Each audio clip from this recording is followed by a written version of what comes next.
Welcome to Radio Talk Show, Jehovah Rapha, the God who heals. If you're new to our channel, your like is appreciated. Subscribe and share with your friends and family. How beautiful are those who bring good news to us. Romans chapter 10:15. How will they know if we don't preach? To make known His love, Christ sent His followers. His followers preached. Hearers believe. Believers are saved in the name of the Lord. Today we are looking into the life of Adoniram Judson, the first missionary who came overseas from America. He is one of the finest minds America has produced. He was so brilliant that at the age of 12, he taught the adult Sunday school, the book of Revelations in original language. He was so brilliant that people became petrified. He went to Providence College in Rhode Island. He made a fatal mistake by thinking that he is brilliant than God. Until he disobeyed his faith, he became terror to his classmates because he was strong in debate. He can knock them off their beliefs and they would hate him. Jacob Ames was his roommate. Mr. Judson and Jacob Ames became close friends. Jacob Ames came to Providence College professing to be a believer in Christ, but he graduated professing to be an atheist, giving credentials to Mr. Judson. His mother, not knowing how to deal him, kept praying. Father, try to talk to him. He figured he knocked out the faith from his own heart. So they left him. One day he was riding to New York to be trained in theatre. After his interview, he was returning back to Boston. Due to long ride, he was exhausted, so he stopped at an inn and asked the manager for a room. Manager said the rooms are full.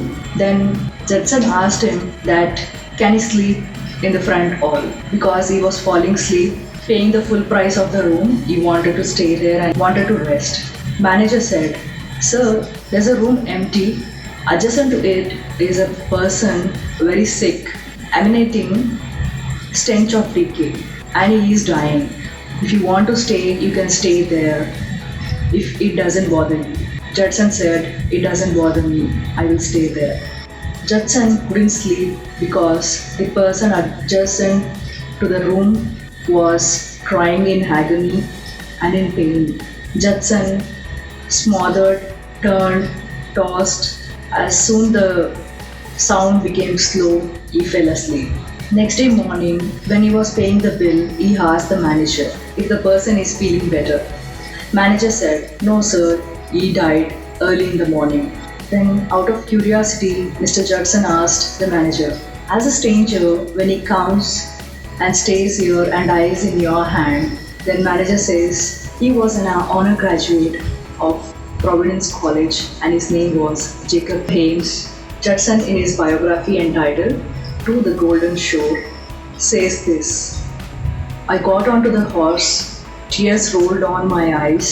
I could not see in front of me and I stopped. Two words were pounding my heart: death and hell.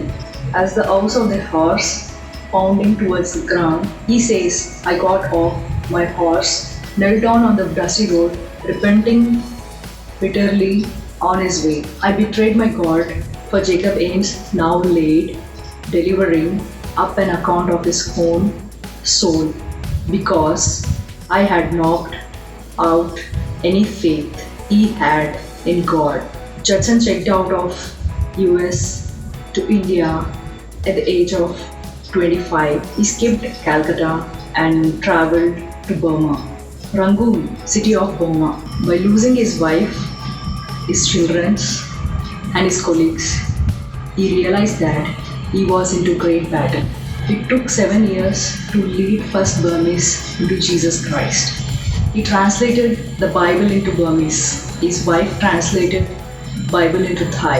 He has published Burmese dictionary, as well as he has established number of Baptist churches in Burma. His mission and work with Luther Rice led to the formation of First Baptist Association in America to support missionaries. Don Richardson's book says that Mr. Judson did something that the Burmese are indebted to.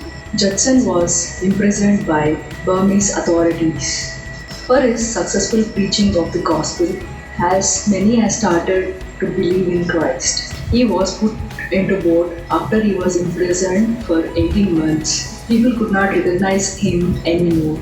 Burmese authorities knew he was going to die in few days. So they put them into the boat to send them back to United States, America. He never made it. He died route back to America.